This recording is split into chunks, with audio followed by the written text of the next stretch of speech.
Hi parents, and hi Lamb, how are you? Hey, I just wanted to review some things we've gone over a couple weeks ago about how, a little extra technique if your child is having trouble with the letters in their first name, and how you can help them to pattern them in such a way that they will remember them and will form them correctly. So I'm just going to do a quick review on things, and then at the end I'll give you something new.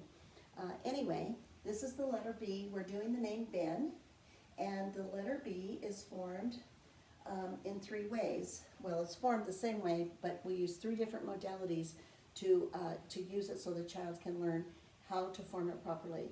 And as I talked to you before, there's the kinesthetic modality, which is the feel, the touch, and there's the auditory, which is the ears, and then there's the visual, which is the eyes. And we use all three in this method so the child can is able to remember the letters in their name or any letters that they pattern. You would pattern every letter of the alphabet like this. We're just doing names right now. Anyway, so this is the letter B, and the first way we're going to pattern it is kinesthetically, with our fingers like this, held like this, as you can see. And as I said before, if your child has trouble, sometimes kids this age, it's hard for them to figure out exactly how to hold those fingers up and get these fingers down. They could hold their hand over like that if they have to. But really encourage them to do this because they'll get it really quick, and within a few times they'll have it down. Okay, so anyway, you start with the capital B. You say it, you hear it, and you feel it. Capital B. Capital B. Capital B. And then you would do it with the fat black crayon, because the fat is nicer for them to be able to grasp and hold on to, easier for this age children. And you would do the same thing. I'm only going to do it once, but you would do it 3 times. Have them trace over it and say capital B. Capital B.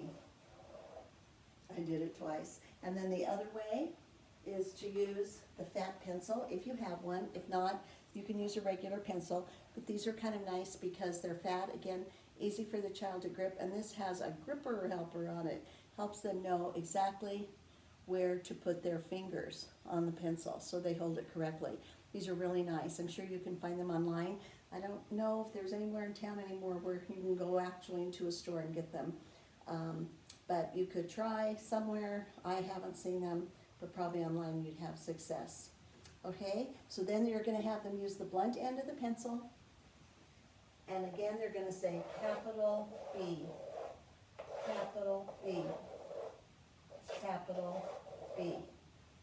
Okay, so what they've done is they've used 3 different modes: their fingers, their crayon, and the pencil, and they've done the letter 3 times with each of these materials, including their fingers. And what they've done is they've felt it with their fingers, the kinesthetic, they've heard themselves say it with their ears, the auditory, and they've seen themselves write it, which is with their eyes, the visual. And that's for each letter you would do. So that's the capital B. And then we talked about the next letter,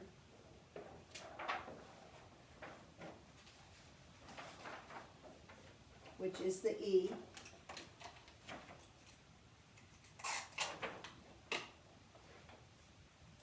And you would do the same thing with the E.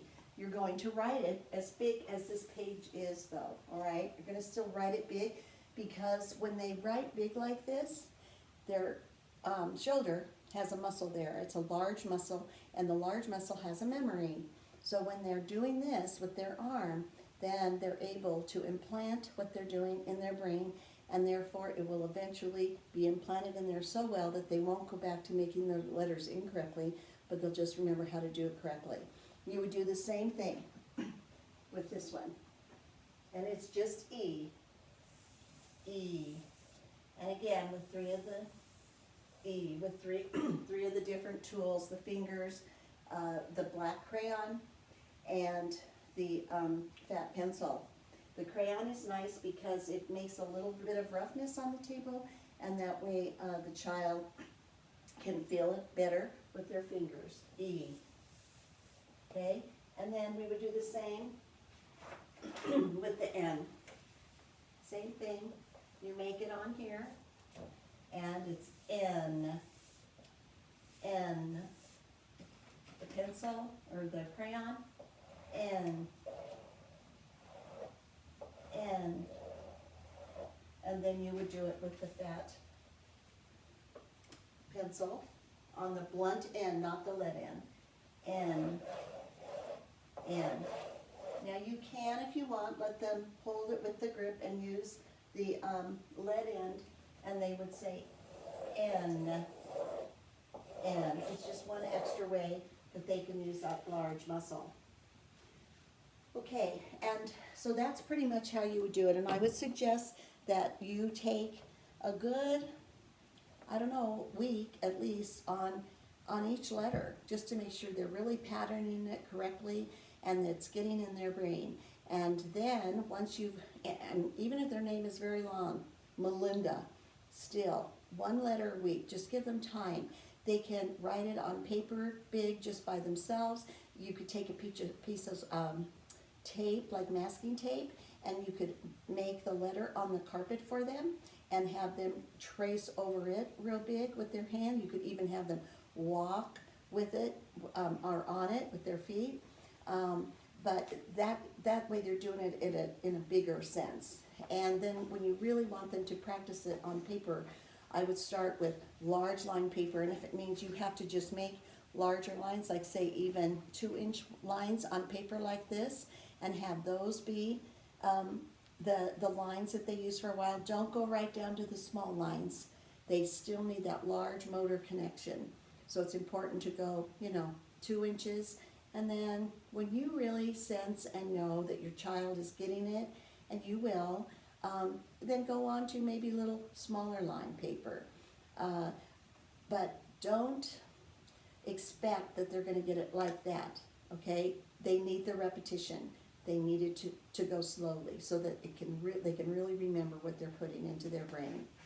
All right, so then the last part of this whole thing, and that was just a quick review, but the last part is sounding the words out, or the letters out, and having a key word for each letter. So after you've done this, say we've learned the name Ben, but now we want to know what the letters say, okay? So there's a key word for each of these letters, and you can teach those to them. If you can get pictures, that makes it even better, okay? But B would be B, bear, B, and you say the sound. And the child, while you're showing them, you show them how to do it, then they will do it. I will show you how to do it. Now you're going to be writing in the air backwards because you're looking at them. But what you're going to do is say B, bear, B. Sorry, capital B, bear, B. Capital B, bear, B. And then you have them do it. And you do the same with the E, okay? E, elephant, E. E, elephant, E. You're not showing them this though. E, elephant, wait, did I do that right? Yeah. E, elephant, E. E, elephant, E. And they're getting the sound. And then you would do the last letter.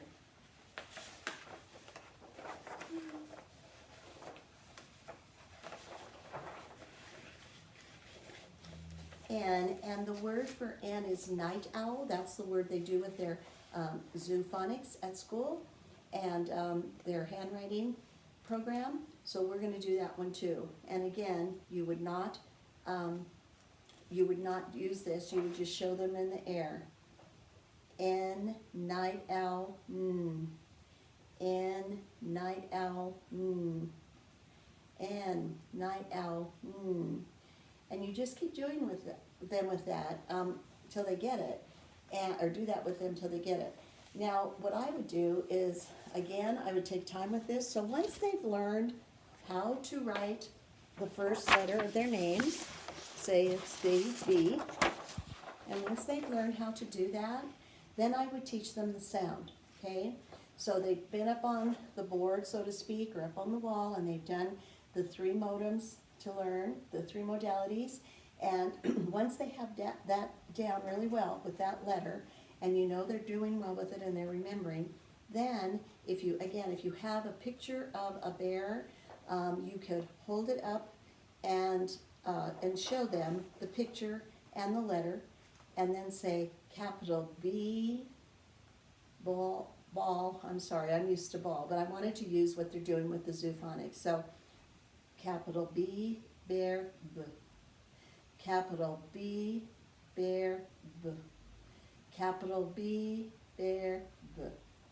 And that's how you would do it with each letter. So you go through everything, the writing with the 3 modalities, and then teaching them the sound with hopefully a picture that they can connect to also. All right, and again, you're going to be doing it with each of the letters, E and N. And then if you really wanted to help them see visually it even better, what you could do is take up each one of these like this. I'm not using tape, so you have to look under my arm, but like that. And then you can show them how B, E, N says B, E, N, ben. And that's how they learn to sound out a word. Now, the only other thing I wanted to tell you was when you have the children saying the letters, it's very important that they don't say buh or duh for a D or puh for a P and on like that. Because the letter, what you're doing is adding an A sound or a U sound onto that, and they could get confused later, and instead of just saying the P sound, they're going to go puh, and then they're going to try, to read the word. Paint, paint, paint, paint. It's better for them not to say the afterwards, okay? So I'll just show you. B is B, B. E is E. N is N. D is D. T is T. K is K, but not K, not T. Okay, so that's how you want to say those letters. Anyway, that's just a really short overview and a really, really short lesson, because this takes a lot longer than just what I've shown you time-wise. But just gives you an idea of how you might help them learn the letters. And again, if you can maybe find in the store or get online a book that actually shows you how to write the letters, the capitals and the lowercase, then you can be sure your child is forming them correctly, and that maybe even you're forming them correctly on the paper when you make it for them as something to work on, like this one. Maybe you've been making letters incorrect for a long time, and no one ever took the time to show you how to make them correctly. I don't know.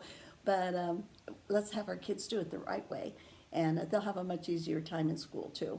If once they get into kindergarten and first grade and they're learning how to blend all those letters and how to write them properly on the paper, this really helps. So anyway, parents, I know you're busy with so many things, and it's hard being at home and trying to finagle everything all in the home, and I don't want you to feel pressure, to do this. It's just, if you find your child is really struggling with writing their name, work on that with them, because that's something they're going to need to know when they get to kindergarten.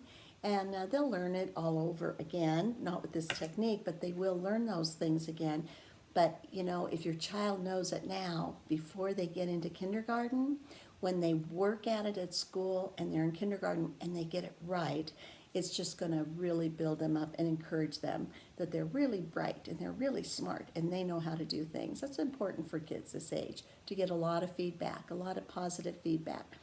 Anytime you feel like your kid has had it, when they start acting out, when they start wiggling, when they start staring into space, when they start getting teary or grouchy, it's time to just quit. And you don't even have to say, okay, we're quitting because you're in a bad mood. Just say, okay, we're done for the day.